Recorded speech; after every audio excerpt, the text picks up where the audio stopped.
Hey, Dan, are you there? I'm really, really sorry, but I completely forgot that we were having a retirement party for someone in my office. So, I just don't think that I'm going to be able to go over to your place today. Again, so sorry about this. It's okay, I understand. This is kind of a work thing, and we agreed to put work first until we got married. I know, but I really did want to try and be home just a bit earlier today. Would you mind making dinner, though? You remember me telling you about how I was really craving salmon, right? Right. Yeah, I remember you saying that. You're not exactly the most subtle person when it comes to hinting at me what you want to eat. Well, maybe not. But you're just such a good chef, and I really do enjoy your cooking. You're never ever allowed to tell her this, but I think that you might even cook better than my mom. Well, I don't know about that. I think that your mom is a pretty good chef, if I do say so myself. I'm not trying to say that she's a bad chef or anything like that at all. I'm just saying that I think you are a cut above so many other people when it comes to what you make in the kitchen. At this point, I don't think I'll ever be able to enjoy anyone else's cooking again. I see. So basically, you're telling me you're only marrying me for my cooking skills then? Well, you might be closer to the truth than you realize. But anyways, I can't believe that we're really going to get married in a week. It's just incredible. It feels like the date has just snuck up on us so quickly. I know what you mean. But when you think about it, the timeline has been pretty quick. I mean, I only proposed to you about 3 months ago, but still, it does feel like so much has happened in that time. I know exactly what you mean. But now that we're only a week away, I guess it's just starting to feel really real to me. And to think that you and I are going to the courthouse tomorrow to have our civil service done. And then we can actually officially move in together. This really is starting to feel real. You're right. And that's what I'm saying, right? I'll finally be able to move out of my parents' house and live with you. And that means that I finally won't have to listen to my parents telling me what to do all the time. Did you know that my mom still tells me to clean my room? But you're always just so kind and sweet, and you don't mind cleaning up for me when I visit your place. So basically, you're now saying that you're marrying me because I cook and clean. I guess I'm more of a catch than I realized. And I guess it's my job to just stand there and look pretty, right? I think you do much, much more than that, Casey. Although, since we're talking about this, I did see an article the other day talking about how so many divorces come from one partner putting all the work on the other. Dan, stop it right there. We cannot be talking about divorce when we are a week away from getting married. But I guess maybe you're not so good at hunting things yourself. If you want me to do more around the house when I move in, I will. Thank you. I do appreciate you saying that. I just want to make sure that we're on the same page before we live together. I know, and I promise that I will try my best. But I think it might also take some time for me to adjust, you know? That's okay. You know I'm a patient guy. And if there's anything you need me to show you how to do, I'm more than happy to. Aw, thank you so much for that, Dan. I really do appreciate it. Anyways, we're having this retirement party at some restaurant, so I gotta go right now. I'll talk to you later, though. Sounds good to me. Try not to drink too much. You get home safe, okay? No problem. If I'm out too late, I'll just go to my parents' house, though. So maybe save the salmon for another night. But I think I'll be okay since I'm really trying to watch my figure before we get married. Well, you just take care of yourself, okay? And please text me when you get back home, even if it's really late, okay? I've just been hearing a lot of scary things on the news lately. Well, I don't think I'm going to do any after party if there is one. I should probably be back to my parents' house by midnight or something. I know, but I'm still going to worry about you, you know. Would you want me to meet you at the restaurant and drive you home when you're done? No. I could never ask you to do something like that for me. Besides, I'm sure that you're already tired from being at work all day, and my parents' house is the opposite direction from yours. I'll just get an Uber or something like that, and I'll be fine, I promise. Well, okay then, if that's the way you want to do things.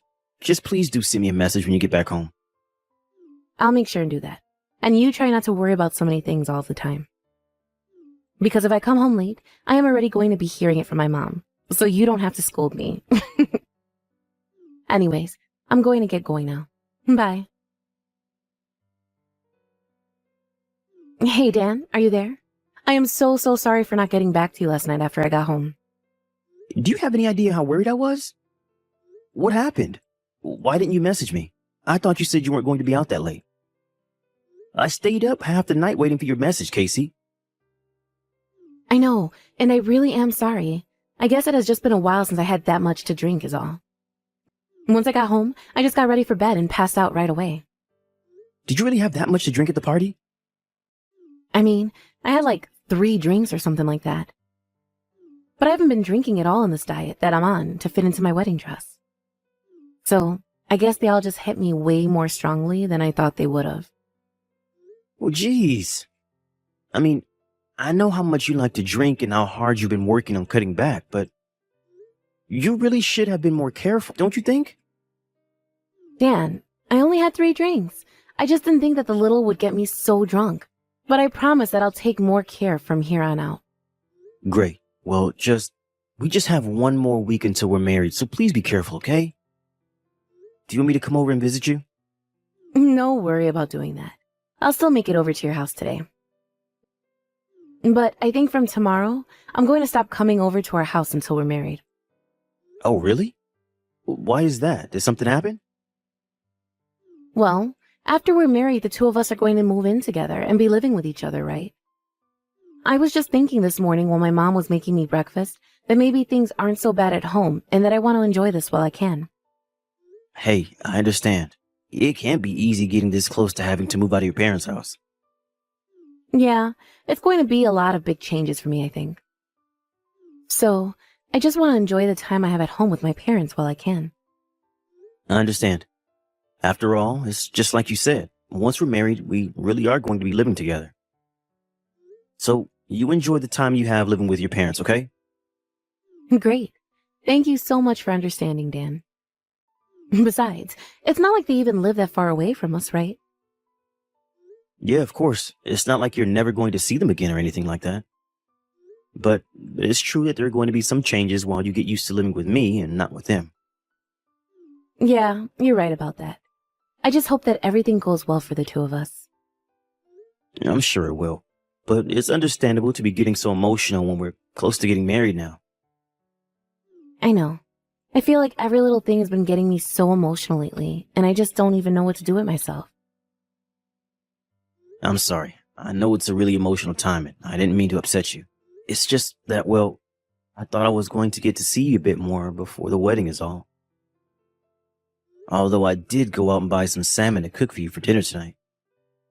You did? You mean it? Oh, that's just perfect. Thank you so much. Well, don't worry. Now I'm definitely coming over tonight. Hey, Casey, have you still not made it to the wedding yet? But your parents are here and we're all waiting for you. Where are you? Please get back to me when you see these messages. We're really worried about you. Dan, are you there? I'm really sorry. It's all my fault that the wedding fell apart and we didn't even get married. And I just couldn't even stand to face you in person. Casey, you know that I'm not mad at you. You were in an accident. I mean, you could have been killed. I'm just happy that you're still alive. But I can't walk anymore. I'm going to have to live in a wheelchair for the rest of my life. And my friend who was driving me around still hasn't even woken up. She was driving us to the wedding, and that's when the accident happened. This is all my fault. But your leg's okay? Yeah, everything else is just fine. I don't have any other injuries or anything like that. The doctors say that I'm stable, and there's no risk to my health or anything like that. I see. Well, I guess that's good at least. But do you think you'll be able to come and visit me at the hospital? Visiting hours are going to be until 8 tonight. Casey, I'm really sorry, but I'm just too busy. Now that the wedding is canceled, I just have a lot of phone calls to make and people that I need to talk to. I mean, there were a lot of people who came all the way here just to see us get married, you know? So I just have to talk to them, thank them for coming, and explain what happened and all of that. Not to mention that I guess I should cancel the movers that we ordered as well. This really is all my fault. I knew it. I'm sorry, Dan. This isn't what I wanted to happen. You really don't need to apologize for anything. I mean, if anything, you're the biggest victim of this whole thing. I know, but I just... Well, I thought that we were going to be married by now. The accident was on the day we were supposed to have our civil ceremony, and now we're not going to have our real ceremony. I know, but there's just really nothing to do about it now. I'm so sorry that you have to do all this by yourself. I wish there was some way that I could help you in this state, but I just... Right now, the only thing I want is to see you. It's okay, I understand. And I really want to see you too. Do you think you'll be able to come and see me tomorrow? Yeah, that should be fine, Casey. Thank you so much, Dan. I was really worried that you were going to leave me over this. You mean because you weren't able to have our wedding how we planned it? Yeah, and because I'm going to be in a wheelchair for the rest of my life. Well, I guess that just goes to show that you never really know what can happen. One day you're healthy and fine, and then an accident like this happens and takes it all away. But I would never leave you just because you're going to be in a wheelchair. I hope you know that I'm not that kind of person. Thank you so much, Dan. Just reading that message makes me feel better. Anyways, I'm sorry for reaching out to you while you're so busy. I'll see you tomorrow. Hey, Casey, are you there? I have to talk to you. Dan, why have you been ignoring all my messages I've been sending you? You're making me really nervous. Is everything okay? Yeah, I'm sorry. I know that I haven't been able to make it over there to see you. But why not? What's going on, Dan? Well, the thing is that when you woke up from the accident, you said that you didn't want any visitors, right? I know, but that was because I woke up in the hospital and I was just trying to piece together what happened. I guess I didn't want to feel like I was letting people down, so I didn't want to see them. I know what you mean. I was really nervous and needed some time too, but I've come to a decision. What do you mean by that? Well, I don't think that we should get married. I just don't think I'm going to be able to live with you, and so I don't think that you and I should be getting married. But why? I don't understand what happened. What made you change your mind? Because I just know now that I'm never ever going to be able to be happy living with you, Casey. But is this because I'm never going to be able to walk again? No, it isn't because of that. You're lying to me. I know that it's because of that. You think that I'm just going to be dead weight hanging around your neck for the rest of your life, don't you? All I asked was that you come and visit me in the hospital, and you just leave me like this? How could you do this to me? I thought that you were different. Dan, I thought I could trust you. Well, I feel the exact same way. In fact, I'm glad this accident happened so that I found out the truth before our wedding. Truth? What on earth are you talking about? Why would you even say something like that to me? Don't you realize that I'm going to be paralyzed from the waist down for the rest of my life? How could you say that to me after all I've been through? Don't you think that I've suffered enough already? I think that you brought all of this suffering on yourself. So you're really going to try and tell me that this is all my fault then? Well, you've been telling everyone that you were just on your way over to the wedding when you got into the accident, and that's all that happened, right? But the truth is just a little different, isn't it? You weren't on your way to the wedding. You were trying to run away with your secret lover. You were trying to drive as far away from our wedding as you could before you got hit by the car. Dan, what are you talking about? You can't actually be serious about this, right? But I suppose the man you were with still hasn't woken up yet, has he? Maybe you were hoping that he never would and that no one would figure this out. Of course not. He's just an old coworker of mine, but of course I hope that he gets up. I mean, it was actually his retirement party that I was going to. It isn't like he's old or anything. He just did a lot for the company in the short time that he was here. But you don't actually think I'd cheat on you with him, do you? Or that I would try to run away from our own marriage just to be with him, right? You told me that you were having a really special friend drive you over to the wedding, remember? Of course I remember telling you that. And I wasn't lying to you about it either, I swear. So, was this guy your special friend? The one that you were going to run away with? Is this what you meant by this? I finally get it. I see what's going on here. You found out that I have a close male friend, and now you're trying to make me feel like I'm the bad guy here because you're jealous. You're just so horrible. I didn't think you were capable of being so cruel. I mean, what kind of way is this to treat someone who just found out they'll never be able to walk again? And you really think that just because something happened to your legs that it excuses every other horrible thing you've done? Do you think that this makes you some kind of hero now that you're in a wheelchair for trying to run away with some other guy? I can't believe this. I can't believe that you actually said that to me just now. Why are you attacking me when I'm the victim? Why are you trying to make yourself out to be the victim here when you're not? If you're a victim of anything, you're a victim of your own horrible decisions. When I heard that you were in an accident, I was just terrified. I didn't care at all about the wedding. But then, why are you putting me through this? Because then I had proof that you were cheating on me. It was his coworker's parents, the one that you were cheating on me with. They came to me and gave me his journal. His journal? But why would they give you something like that of his? Because in it was written all the little details about your affair. The time that you had met up and where, not to mention your name written with a big heart around it. Well, I mean, that's not my fault if this guy was secretly obsessed with me and I had no idea. Well, that's the other thing. I actually called your work the day after the goodbye party. I asked if they had heard from you after the party. Except your coworker told me that there was no retirement party at all. They had no idea what you were talking about. So you even called my work just to see if I was okay? That's right. I called and I was so worried about you. I was broken up with grief until I found out that you were never faithful to me to begin with. Do you know, his parents even showed me his phone. So if you still think you can try and trick me by saying that he's just obsessed with you, don't bother. There was so many texts between you and him. The plan to run away was spelled out so clearly that it didn't leave a doubt in my mind at all. Including the part where you told this guy that you didn't even want to marry me. You said that if you were going to get out of this, that you'd have no choice but to run away with him. Please, you don't understand. It isn't what it looks like, I swear to you.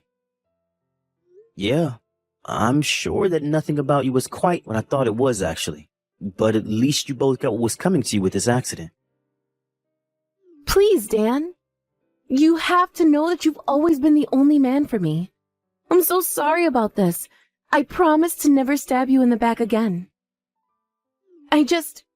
Please, you have to know that you're the only person that I want to spend the rest of my life with, right? And to think that we were almost married. Now I can call this off and never have to deal with you again. After that, Chris, the man that Casey was seeing behind my back, woke up. His parents told him about how disappointed they were in him, but since he was in the hospital, it was clear that neither of them was going to be able to run away from this. I also sued Casey for her affair and for ruining our engagement. Her and Chris. The payout was large, but it wasn't enough to cover the hurt and the pain that I had in my heart from such betrayal. In the end, news about what Casey and Chris did spread around their town and their work, and they both moved away as soon as they could to avoid embarrassment. I haven't heard from Casey since, but I wonder how she's getting used to her new life in a wheelchair. As for me, I took the money that I got from the lawsuit and decided to move away myself. I couldn't stand living in the same town where so much betrayal took place. I just felt like I needed a new start in life. I put in a transfer request at work, and when it came through, I packed up my things and set out to start my new life in a new place. I'm sure that I'll go through a lot of hardships there as well, but at least it will be on my own terms, since I'll never let anyone lie to me like that again.